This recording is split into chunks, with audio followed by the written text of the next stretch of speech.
Boa tarde, crianças. Então, para nossas aulas, né, de hoje, nós temos duas atividades que são folhas que Tia Jerusa deixou no anexo ontem para vocês. E quem não tem como imprimir em casa, né, recorrer à escola que ela disponibiliza lá a folhinha para vocês. Então, nós vamos começar fazendo aí uma revisão do que a gente já tem visto, né? Do que a gente já viu em português. Vamos começar? Peguem também o marca-texto de vocês, porque a gente vai precisar em alguns momentinhos aí, ó, dar uma marcadinha em alguns assuntos que são importantes, tá bom? Então, para começar, nós temos aí o primeiro texto que fala alimentando o mundo. Muitas pessoas em países desenvolvidos passam fome, sofrendo de inanição ou subnutrição, né? Que é a falta de alimento, é pouco alimento, alimentos que não têm nutrição alguma, tá bom? Se há pouca chuva, eles não conseguem cultivar os alimentos em quantidade suficiente. Já sabemos que as plantas elas precisam de água, luz, né, e nutrição para poder se desenvolver. Se não tem chuva, não tem como se desenvolver, não tem como crescer. E em alguns países não há trabalho e as pessoas não têm dinheiro para comprar os alimentos. Em outros, ainda, né, as guerras impedem a agricultura e a produção desses alimentos. Então, fica difícil levar alimento para as pessoas que precisam deles, né? Então, nós já temos aí alguns componentes, né, que impedem essa produção. Guerras, falta de chuva, desemprego, entre outras coisas, né, que a gente sabe que existe. Então, o que vocês vão fazer aí, ó? Segundo o texto, muitas pessoas passam fomes em países em desenvolvimento. Qual é a consequência disso? Foi o que nós acabamos de ler, né? E eu comentei aí, tá bom? 2. Levar alimento às pessoas não é uma tarefa fácil.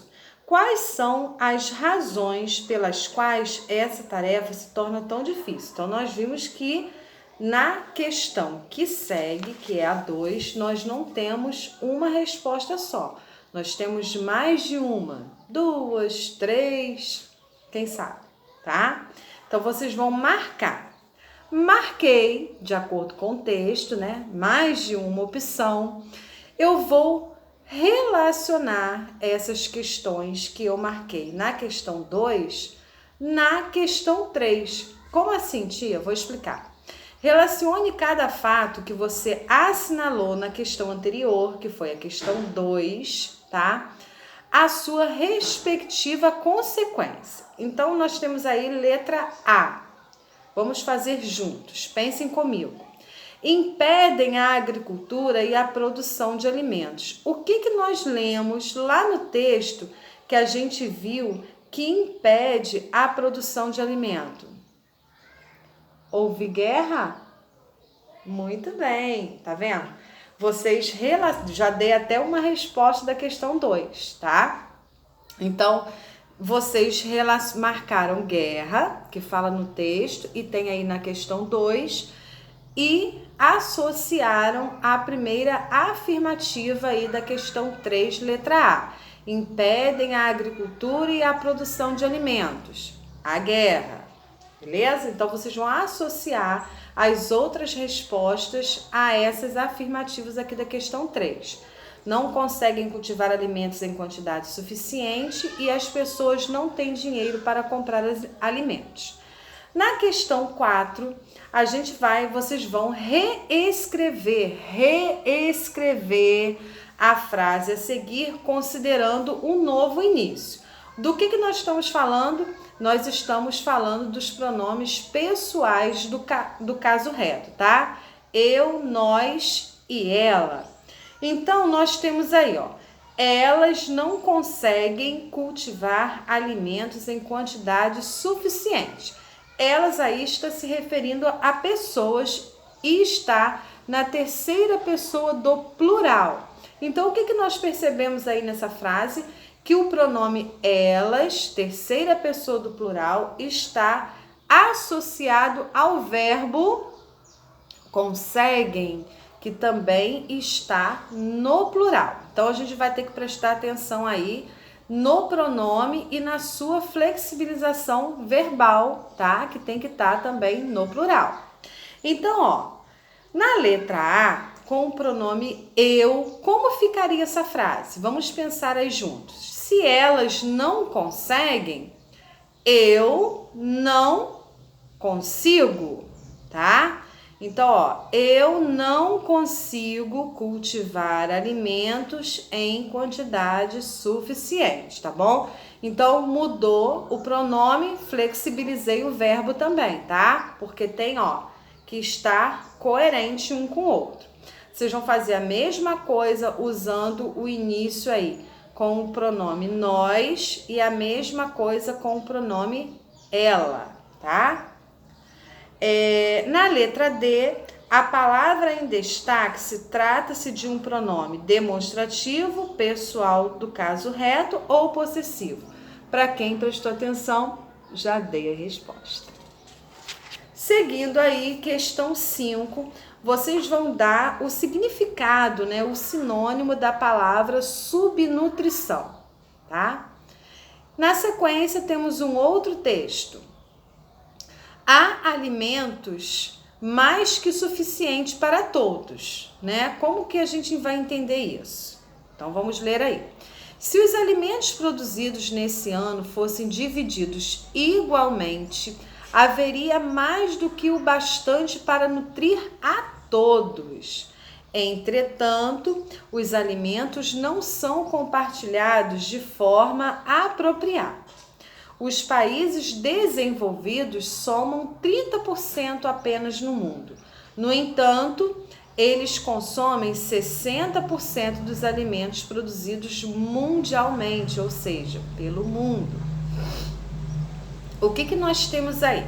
Transcreva desse texto as frases que transmitem a mesma ideia contidas nas afirmativas a seguir. Então, a seguir, nós temos já duas afirmativas e vocês vão tirar do texto frases que estão associadas, né? Que são iguais, que transmitem a mesma ideia. Então, vamos lá. Todos seriam bem alimentados se os alimentos produzidos fossem repartidos com igualdade. Qual frase no texto está associada? Tem a mesma ideia da frase que a tia Jerusa acabou de ler, tá bom? Vocês vão escrevê-la aí. A mesma coisa na letra B. Os países desenvolvidos consomem mais da metade dos alimentos produzidos no mundo. Qual frase do texto, né, está associada e tem a mesma ideia desta frase aqui da letra B? Seguindo, questão 7. Leia com atenção.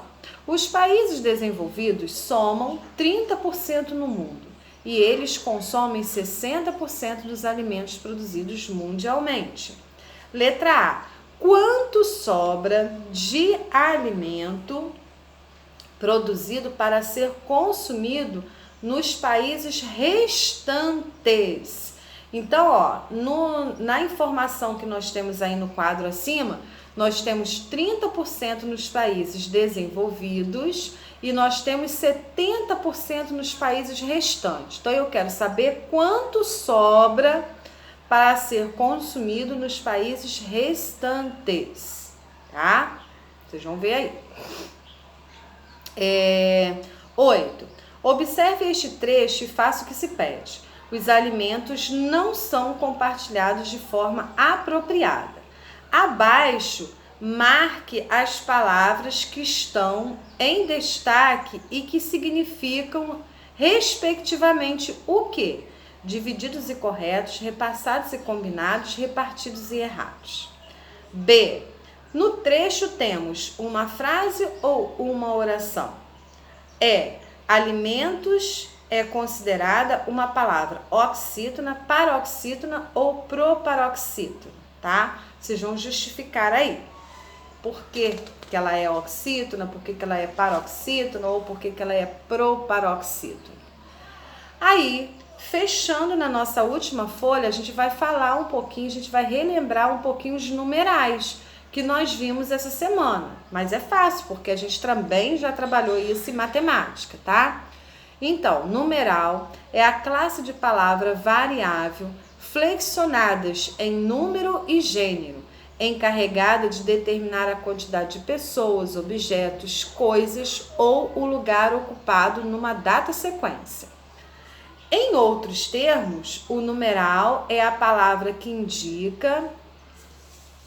Vamos marcar. Em outros termos, a gente pode marcar o parágrafo todo, tá?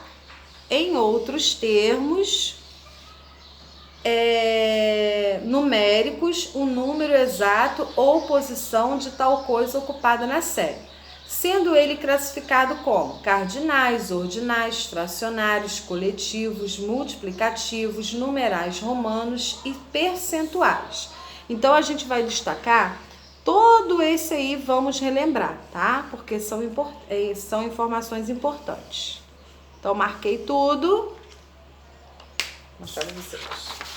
Ó, marquei todo o trecho com a informação, tá bom? E tia Jerusa também, em outras aulas, né, em outras revisões, tia Jerusa já tinha também feito um apanhado da apostila, que vale a dica para vocês estudarem também para a prova, tá? Então, na questão 9, o que nós temos aí, ó? Faça a leitura do trecho abaixo. Os países desenvolvidos somam 30% do mundo. No entanto, eles consomem 60% dos alimentos produzidos mundialmente. As classificações dos numerais descritos no texto indicam que eles são o quê? Tá? De acordo com o que a gente aprendeu. B. Destaque com a cor amarela o artigo que aparece na frase. E depois que você marcar e identificar esse artigo, você vai dizer se ele é definido ou indefinido. Capriche e revise com bastante atenção. Você consegue e é capaz? Beijocas! E volto já já com as correções.